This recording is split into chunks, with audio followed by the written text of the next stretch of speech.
یه جایی اصلا ارزش نداره ما جر و بحث کنیم، یه جایی اصلا ارزش نداره ما کین و عداوت کنیم.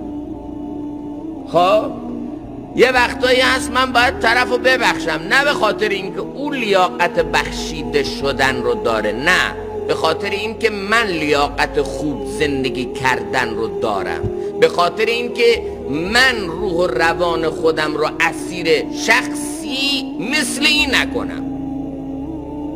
اصلا چه ارزشی داره من روح و روان و وجود خودم رو اسیر این کنم؟ با استرسا و فشارهای روحی این شبا بخوابم، تو عبادت و ذکر و تسبیح و تلاوت خودم همه چیزم از دست بدم با کینه این؟ من این کیه این؟